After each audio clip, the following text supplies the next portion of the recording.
Hello everyone, এই ভিডিওতে আমরা একটা ট্রায়াঙ্গেলের সাইড আর মিডিয়ানের ভিতরে যে রিলেশনশিপটা আছে সেটা নিয়ে ডিসকাস করব। ওকে, সো এখানে যেহেতু আমার সাইড আর মিডিয়ানের রিলেশনশিপ আমি ডিসকাস করব, সেহেতু আমাকে সাইডগুলোকে ভালো মতো ডিনোট করতে হবে আর মিডিয়ানগুলোকেও ডিনোট করতে হবে। আমি এই এবিসি ট্রায়াঙ্গেলের সাইডগুলোকে বিসিকে এ, বিসিকে এ, সিএ কে বি অ্যান্ড এবি কে সি দিয়ে ডিনোট করছে। এই সাইডগুলো তার অপোজিট যে ভার্টেক্সটা ছিল সেটা দিয়ে হচ্ছে ডিনোট করা হয়েছে স্মল লেটার দিয়ে। সিমিলারলি মিডিয়ানগুলা ডি, ই, এফ। এখন এই স্মল লেটার দিয়ে আমি কেন ডিনোট করে নিলাম, কারণ আমার পরবর্তীতে যখন আমি ইকুয়েশন তৈরি করব তখন আমার একটা থেকে আর একটা ইকুয়েশন সিমিলারলি ডেরাইভ করতে সহজ হবে, কাটাকাটি করতে সহজ হবে এই জন্য।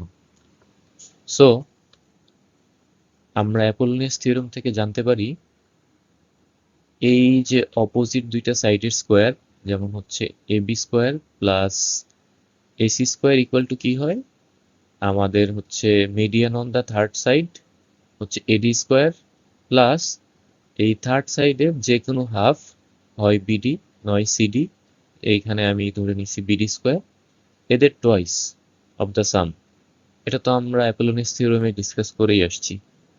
সো এই অ্যাপোলোনিয়াস থিওরেম থেকে আমরা এইভাবে লিখতে পারি না, এ বি স্কোয়ার, আমি যেহেতু এ বি কে সি ধরে নিছি so C square, A C square কে আমি বি ধরে নিছি, অ্যান্ড এইদিকে দেখো এই ডিটা ছিল কি, আমার ডিটা মিডিয়ান ডি স্কোয়ার, অ্যান্ড বিটিকে আমি হচ্ছে যেহেতু আমার বিসি হাফ, বিসির অর্ধেক বিডি, সেই জন্য আমি এটাকে হাফ এ ধরে নিছি, BD equal to half A. So এই ইকুয়েশনটাকে আরেকটু করলে এরকম হয় না, দেখো টু ডি স্কোয়ার আর টু ইন্টু যেহেতু হাফকে স্কোয়ার করলে 1/4 হয়ে যায়। ওকে, সো এরপরে এই ইকুয়েশনটাকে যদি আমি 2 আর 4 কাটাকাটি করি তাহলে এখানে থাকে হচ্ছে স্কোয়ার বাই 2। দেন এই দুইটা এডিশন করলে নিচে 2 অ্যান্ড 2 দুগুণা 4, আর এটার উপরে তো স্কোয়ার ছিল। সো আলটিমেটলি এই 2টাকে ওইদিকে নিয়ে গেলে আমি লিখতে পারি 2 B square plus C square equal to 4 T square plus A square. Or এখন যদি আমি এ স্কোয়ারটা এইদিকে নিয়ে যাই তখন এইদিকে থাকে শুধু 4d স্কোয়ার। এখন শুধু ডি স্কোয়ার যদি রাখি 4 ওইদিকে নিয়ে যাই তাহলে কিন্তু এই লাইনটা চলে আসে। এখন বলতে পারো যে আমি ডি স্কোয়ার রেখে বাকি সবকিছু ওইদিকে নিয়ে যাচ্ছি কেন, মানে এইটার কারণটা কি? এখন তুমি একটু চিন্তা করো, ফিগারের দিকে তাকায় দেখো ডিটা কি ছিল আমার, একটা মিডিয়ান না? আর বাকি দেখো এ বি সি, এই সবগুলা কি, এ বি সি, এই তিনটাই কিন্তু আমার হচ্ছে এই ট্রায়াঙ্গেলের সাইড, তিনটা সাইড। তাহলে আমি কিন্তু একটা মিডিয়ানের ইকুয়াল টু সাইডের আকার একটা ইকুয়েশন আমি এস্টাবলিশ করে ফেলছি। এখানে একটা প্যাটার্নও আছে দেখো, এই যে ডি স্কোয়ার মানে এই মিডিয়ান স্কোয়ার ইকুয়াল টু কি হবে, এর B square plus C square, twice B square plus C square. দেখো এই মিডিয়ানের অপোজিট দুইটা সাইডে দুইটা সাইড আছে না, বি আর C. So B square plus C square plus হবে, অ্যান্ড এই মিডিয়ান যেটার উপরে ছিল সেটা মাইনাস হবে ডিভাইডেড বাই 4। এই প্যাটার্নে কিন্তু আমরা বাকিগুলো বের করতে পারবো। Okay, so D square equal to এটা আমি লিখতে পারলাম। সিমিলারলি বাকি দুইটা মিডিয়ানও আমি ইকুয়েশন কিন্তু লিখতে পারি। দেখো ই স্কোয়ার, এই যে আমার সবুজ কালার মিডিয়ানটা, তাহলে এটার অপোজিট সাইড দুইটা কি ছিল, এ অ্যান্ড সি। সো আমি লিখতে পারি C square plus A square. আর এই ই মিডিয়ানটা ছিল কার উপরে, এই সাইডের উপরে। So B square minus divided by 4, and বাকি থাকলো কি, এই যে এফ মিডিয়ানটা, তাহলে এফ এর অপোজিট দুইটা সাইড হচ্ছে এ আর B. So A square plus B square twice, এটা প্লাস হয়েছে, অ্যান্ড এই মিডিয়ানটা ছিল কার উপরে, এই সির উপরে, এই জন্য এটা মাইনাস হয়েছে ডিভাইডেড বাই 4। এখন আমি যদি এই তিনটা অ্যাড করে দেই তাহলে এইদিকে লেফট হ্যান্ড সাইডে থাকে D square plus C square plus F square and right hand সাইডে হচ্ছে এই তিনটা লিখলাম।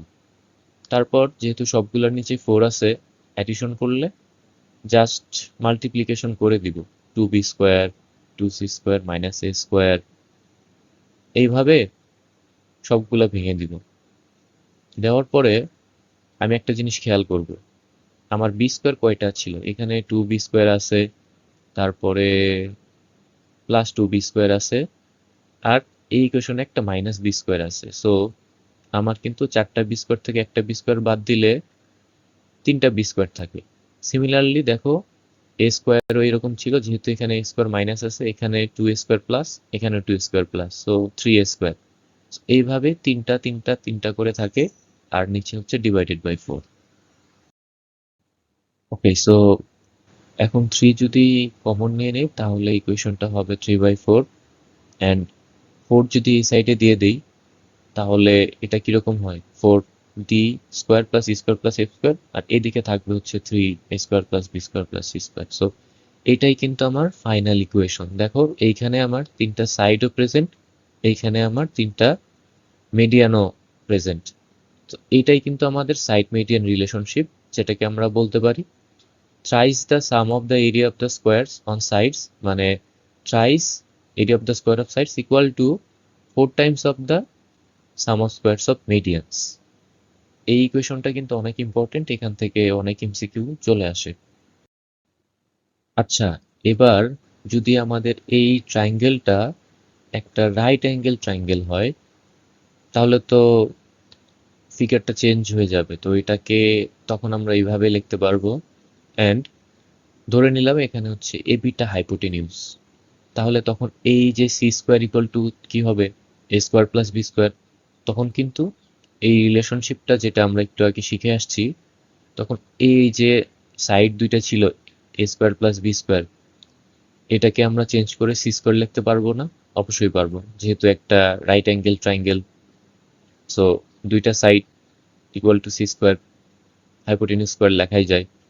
দেন এইখানে দেখো 3c স্কোয়ার ইকুয়াল টু, এইদিকে কিন্তু এরকমই আছে। সো ফাইনালি যদি এটাকে লেখা যায় 6c স্কোয়ার ইকুয়াল টু 4। এখন 2 দিয়ে বোথ সাইডে কাটাকাটি করলে কিন্তু এইরকম একটা রিলেশনশিপ এস্টাবলিশ করা যায়। সো এই লাইনটাও কিন্তু ইম্পর্টেন্ট, যে একটা রাইট অ্যাঙ্গেল ট্রায়াঙ্গেলের তোমার হচ্ছে হাইপোটেনিউস আর হচ্ছে মিডিয়ানের ভিতর কি রিলেশনশিপ। সিটা যেহেতু hypotenuse, so 3c square equal to twice of sum of the medians. এই ইকুয়েশনটাও এমসিকিউ এর জন্য ইম্পর্টেন্ট।